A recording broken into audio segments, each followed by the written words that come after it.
अस्सलाम वालेकुम everyone, it's me माहा। ये बिगनर सीरीज़ उन लोगों के लिए है जिनको आर्ट तो बहुत पसंद है लेकिन उनको करनी नहीं आती, या फिर उनके लिए है जिनको बेसिक्स का नहीं पता। पॉइंट्स का मैं अब आपको बताने लगी, उनको आपने हमेशा जहन में रखना है। पॉइंट नंबर 1, आपने कभी भी पेंसिल को बिल्कुल इधर से नहीं पकड़ना और ना ही बहुत पीछे से पकड़ना है। मैंने बहुत लोगों को देखा वो पेंसिल को यहाँ से पकड़ के स्टूडेंट्स लिखते हैं।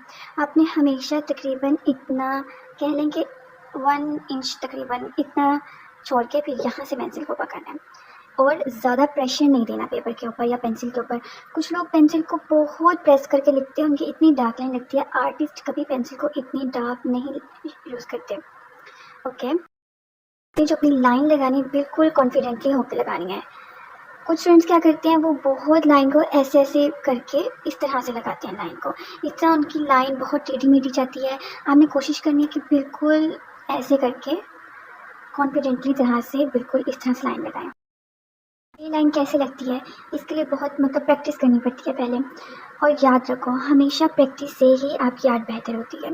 अगर आप ये कहोगे कि नहीं मेरी आर्ट नहीं अच्छी है, ये मैं छोड़ देता हूँ, तो इस तरह कभी आपकी आर्ट अच्छी नहीं होगी। आपको प्रैक्टिस करनी ही पड़ेगी। आप चाहें तो न्यूज़पेपर ले लें, आपको कोई इतनी कैंसिल वगैरह बाय करने की ज़रूरत नहीं है। आप न्यूज़पेपर ले लें, प्रिंट पेपर्स ले लें, आप उन पर लाइन्स लगाएँ। आप कोशिश करें कि आप स्ट्रेट लाइन लगाएँ, कोशिश करें कि स्ट्रेट लाइन लगाएँ और वर्टिकल में ले जाएं। पूरा फुल पेज पे इस तरह आप लाइंस लगाते जाएं। या क्योंकि हर ड्राइंग जो है ना वो लाइंस के साथ ही बनती है। आप ड्राइंग देख लें, कुछ भी आप बनाएंगे वो या तो स्ट्रेट लाइन के साथ होगी या कर्व लाइन के साथ होगी। तो आप कोशिश करें कि आप लाइंस लगाएं, ज़्यादा से ज़्यादा लाइंस लगाएं, ताकि आपकी जो लाइन है ना, जब आप आर्ट करें तो उसमें स्ट्रोक्स ना पैदा हों। आप कॉन्फिडेंस के साथ पूरी लाइन लगा सकें, ठीक है। आप चाहें तो आप सर्कल्स बनाएं, इस तरह आपका दायरा अच्छा होगा। जब आपने कहीं बहुत जगह पे आपने शेप्स बनानी होती हैं, उसमें आप शेप्स बनाएं डिफरेंट तरह से।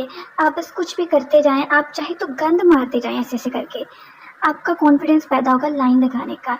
डर डर के या सहमे सहमे करके कि टेढ़ी ना हो जाए, ऐसे इस तरह से लाइन बिल्कुल ना लगाएं, ठीक है। और एक और इम्पॉर्टेंट चीज़ जिसमें बहुत से लोग गलती करते हैं, वो है शेडिंग। आपको शेडिंग्स का पता होना चाहिए कि कहाँ से यहाँ पे देखें। अब ये जो पिक्चर है, आपको पता होना चाहिए कि यहाँ पे लाइट किस तरफ से आ रही है। आपने कहाँ पे लाइट डार्क करनी है, मीडियम आपने शेड देनी है, कहाँ पे बहुत डार्क है, कहीं पे बहुत लाइट है। आपने इन चीज़ों का ख्याल रखना होता है। बहुत से लोगों को शेडिंग नहीं आती, वो शेडिंग में या तो बहुत ब्लेंडिंग नहीं कर पाते, या तो अब देखें ना, जैसे अब ये डार्क स्टोन है, आहिस्ता आहिस्ता आके मीडियम हो जाएगी और आहिस्ता आहिस्ता आके बहुत ही लाइट। इस तरह से शेड होनी चाहिए। आपने करना क्या है, आप पेज लें, न्यूज़पेपर लें, प्रिंट पेपर लें। बिगनर्स लेवल पे आपको प्रैक्टिस करने के लिए या तो आप रफ रजिस्टर से ले लें, ठीक है। वो लें, एक पूरा पेज लें, पूरे पेज के ऊपर ऐसे लाइंस लगाते जाएं, ठीक है।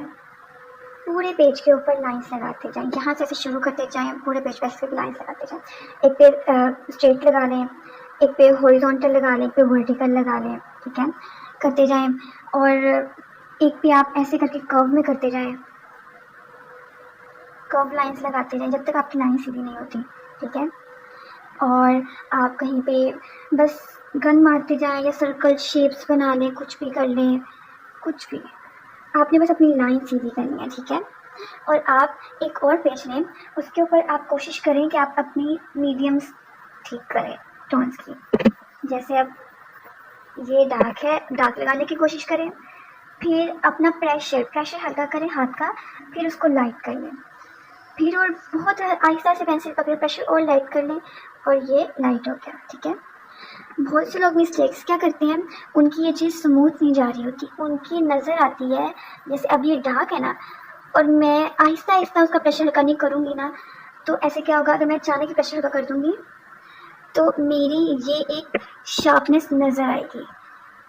जैसे ये शार्पनेस नज़र आ रही है इसके अंदर कि ये लाइन अलग है, ये अलग है, लेकिन इसमें नहीं नज़र आ रही, ये स्मूथ जा रही है नीचे तक।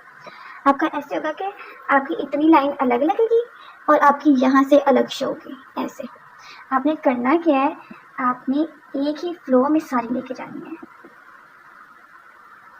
बहुत से लोग इस चीज़ पे बहुत गलती करते हैं। वन मोर थिंग, जो ड्राइंग होती है ना, उनके लिए एक मखसूस ड्राइंग पेंसिल्स यूज़ होती हैं। जैसे अब मैं यूज़ करती हूँ आईफिल की ड्राइंग पेंसिल 3B। पेंसिल्स के शेड भी होते हैं। ये मैं आपको इन शेड्स के बारे में, जब हम लाइट और टोन्स के बारे में स्टडी करेंगे ना, तब मैं आपको इन शेड्स के बारे में बताऊँगी।